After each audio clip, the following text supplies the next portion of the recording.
E o que acontece em relação ao caráter tríplice é que tudo aquilo, esse véu para a raiva, gente, e raiva é medo, é um tipo de medo, é um medo de não ser considerado, de não ser olhado, né, de não ser atendido em suas necessidades, de não ter tido a consideração que você pensa que deveria ter tido, tudo isso gera raiva e tudo isso é medo.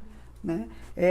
A origem, o medo realmente você não ser respeitado, não ser considerado, não ser levado em conta, não ter ali o teu poder de decisão ou de ação, né? A gente fala muito como a raiva dispara quando alguém entra no trânsito na sua frente, ali você não se sentiu considerado, você ficou com muita raiva, porque como ele não me viu, eu estou fazendo tudo correto, e ele entra na minha frente, então vocês veem que é realmente um medo de não ter essa autoridade, de quando você para e pensa, fala, caramba, não tem que ter medo de ser considerado ou não, o outro faz o que quer, o que sabe, se ele aprendeu a entrar na frente dos outros, não é você que tem nada a ver com isso e você não precisa gerar raiva em si. Todas as vezes que a gente gera esses sentimentos de raiva, medo, culpa e etc., aquilo vai para a lei do equilíbrio, a lei do eletromagnetismo, a lei do karma. Né? Aí não sei qual é a maneira que você conhece. Eu gosto mais de falar mesmo sobre a lei do equilíbrio, porque tudo aqui precisa de um equilíbrio, de um ponto e contraponto, tem duas polaridades, porque é um universo dual, a Terra é um planeta dual, o sistema de leis universais daqui são duais, então ele sempre tem um contraste, sempre tem dois polos.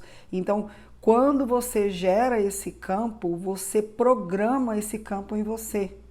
Então você fica em desequilíbrio. A primeira coisa que acontece é você perder sua paz. Não é? Quando você está com raiva. Então você mesmo entra nesse campo de desequilíbrio e magnetiza situações diante desse campo de equilíbrio. Então não vai só até ali, não é você gerar essa ideia e ficar com raiva dessa ideia e ficar em competição com o outro, que ele tem que ser essa ideia que você gerou. Isso dá um problema na tua lei do equilíbrio, porque você está fazendo o quê? Você está brigando, está manipulando, está sentindo medo, está vibrando raiva, está vibrando um monte de coisa que vai ter que ser equilibrado na tua linha do tempo. E como é que isso é equilibrado? Enquanto você não perdoar, não soltar isso daí, isso fica no seu campo atraindo experiências para que você purifique isso, para que você passe pela mesma experiência e escolha de outra forma. É uma nova oportunidade que você recebe, às vezes em outra área, para poder transformar aquilo. Né? Isso tem muito a ver com essa lei do equilíbrio, essa lei de como funciona o karma, né? E tudo isso daí a gente já entraria mais num campo de mediunidade, de entender as leis e em prosperidade, essas coisas assim. A gente está aqui focado mais na questão da gente entender que eu posso me relacionar com o outro sendo livre para expressar quem ele é. Que é muito melhor a gente olhar para o outro e ver ele se expressando e amá-lo e aprender a não culpá-lo, aprender a perdoar, aprender a se perdoar, aprender a soltar tantos dogmas, tantas rigidezes, tanta ética. Tem gente que é tão ético, não, para eu me relacionar tem que ser assim, tem que ser fiel, eu tenho que estar comigo, não pode ter amigo, não pode ter amiga. Né? Tem gente que tem um campo de rigidez muito grande, que acaba perdendo a oportunidade de se relacionar verdadeiramente com outro ser. Né? Então isso tudo é o ego, esse campo material que faz toda essa bagunça e que a gente tem que dizer, ok, eu criei aqui essa pessoa, achei um monte de coisa aqui, né? O ego monstrificou ela, inclusive se por um acaso ela acaba se distanciando de você, você quer culpar, você quer saber o que a pessoa, por que ela fez aquilo e quer um monte de coisa e fica pensando sobre o que são os motivos do outro e você tem que olhar para os seus motivos.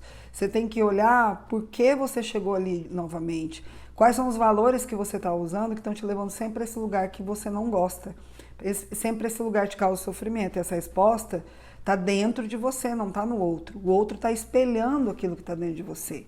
Então a transformação interior é o que tem que ser feita. Então daí a gente conduz isso ao perdão, né? Que é esse bloco que vai entrar em seguida. Por quê?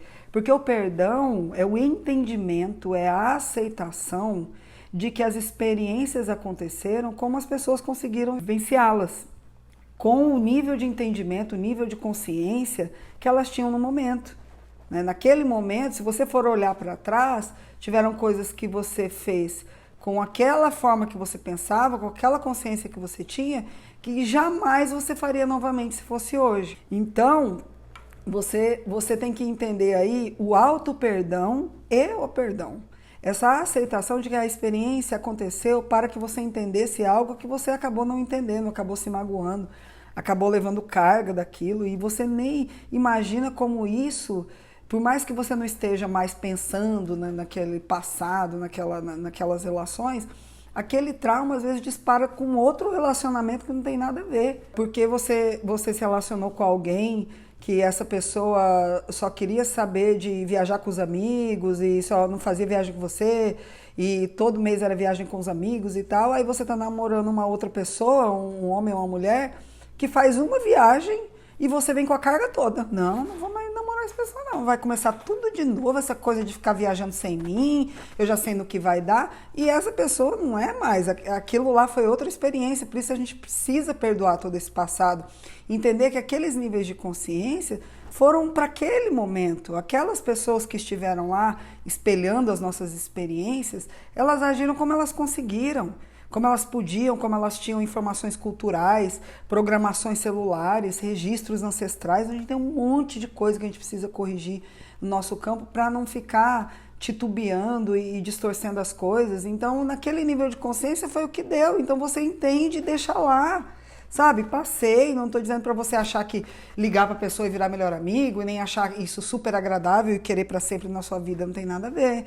Tem de você olhar com uma maturidade espiritual, entendendo que aquilo ali foi necessário para um aprendizado e que possivelmente você pode nem ter aprendido ainda. Ou então você aproveitou e aprendeu. Então, se você aprendeu, você perdoou, você entendeu a função. Né?